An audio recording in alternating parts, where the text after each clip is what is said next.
Živja. Se ti je že kdaj zgodilo, da te je kdo vprašal, kako veš, da Bog obstaja? Ko sem jaz zadnjič skušal to pojasniti, da pač to čutim, da to vem v sebi, sogovorca odgovor ni zadovoljil. Hotel je dokaze, kakor jih končno hočem tudi jaz. In sem razmišljal. Dejstvo je, da oprijemljivega dokaza ni mogoče najti, ker ga preprosto ni. Tudi če najdemo veliko različnih arheoloških izkopanin in skušamo še tako natančno interpretirati fizikalna dejstva, Boga še vedno ne moremo ne videti s svojimi očmi, ne ga prijeti s svojimi rokami. Ko govorimo o obstoju Boga, zato ne pravimo, da vemo, da obstaja, ampak da verujemo. Si se kdaj vprašal, kaj pomeni verovati?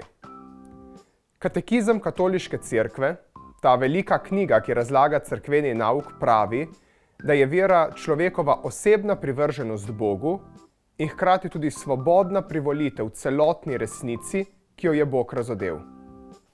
Kako učeno, ne? Pojdimo po vrsti.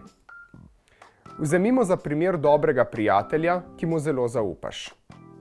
Si na potovanju v tujini in dobiš obvestilo, da moraš na urad nujno prinesti nek dokument, sicer te bodo izselili iz študentskega doma. Prijatelja prosiš, naj to naredi zate. On pa ti reče, da bo vse uredil. V resnici ne veš, da je dokument res prišel na urad, vendar mu preprosto zaupaš, da je storil, kakor je obljubil. Lahko bi rekli, da mu verjameš.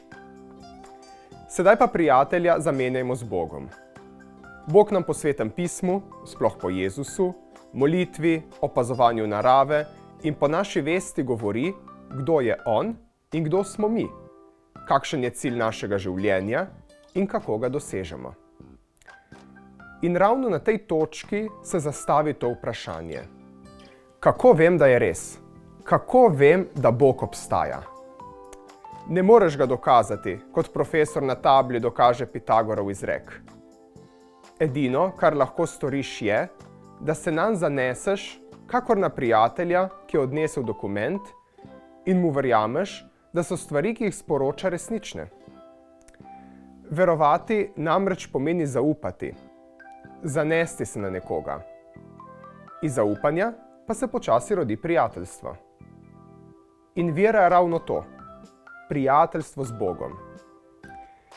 Pri vsem tem je morda še najlažje, da v lastnem življenju poiščeš kak primer, ko si se ob branju Svetega pisma, poslušanju pridige ali molitvi zdrznil in si rekel: ja, res je tako. In ko si pritrdil, da je to, kar Bog govori, res, si s tem hkrati rekel tudi: ja, Bog obstaja.